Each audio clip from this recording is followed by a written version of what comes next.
Un jour, il y avait un homme riche qui avait chez lui à la maison un gardien. Et vous savez souvent qu'il y a des gardiens que même le patron ne salue jamais. C'est toujours les gardiens qui saluent le patron. Parce que le patron, lui, n'est pas bien éduqué. Lui ne peut pas saluer quelqu'un qui est inférieur que lui. C'est lui toujours qu'on doit saluer. Ce qui se passe, c'est quoi? Un jour, les gardiens viennent lui dire, patron, ma fille est malade. Son patron lui dit, ce n'est pas la fin du mois, je ne pourrai pas te donner l'argent, on attend jusqu'à la fin du mois. Tandis que son patron était à mesure de lui payer son salaire même avant. Le gardien lui a dit, s'il est possible, paye-moi au moins avant.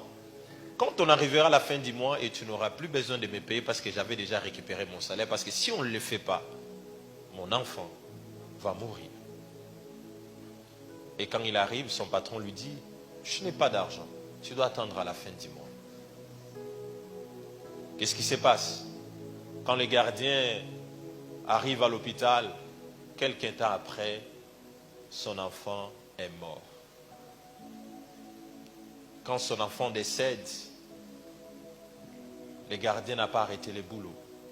Après avoir qu'il a enterré son enfant, il est retourné au travail. Plusieurs années après, le patron est tombé malade. Quand le patron tombe malade, on l'amène à l'hôpital. Et quand on arrive avec le patron à l'hôpital, c'était tellement urgent qu'il fallait trouver la solution.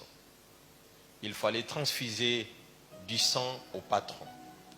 Maintenant, il fallait trouver le groupe sanguin qui était compatible au groupe du patron.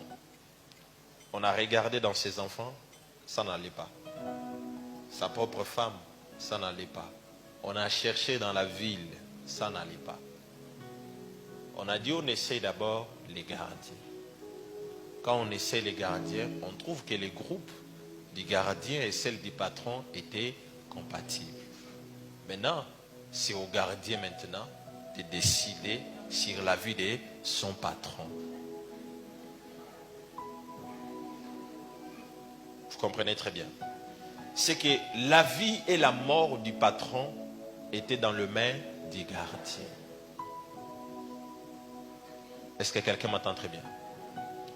Ces jours-là, la femme du patron a pleuré pour dire au gardien, tu veux voir ton chef mourir.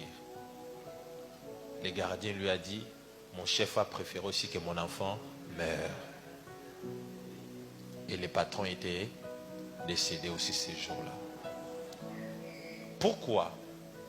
C'est parce qu'il n'a pas tout simplement appris que dans les faiblesses de l'autre, je devais les relever. Peut-être que moi aussi, quand je serai faible, lui aussi il va me relever. C'est ce que nous oublions des fois. Ce que nous faisons, c'est quoi? Quand nous trouvons que quelqu'un est dans la faiblesse, quelqu'un est en train de mourir, nous voulons encore l'enfoncer encore plus davantage. Mais nous oublions que le chemin est encore long. On n'est pas encore arrivé au bout. C'est que tant que tu n'as pas encore arrivé au bout, toute personne qui peut être dans ton entourage est utile pour ton avenir. Est-ce que quelqu'un m'entend? Et quoi? Est utile pour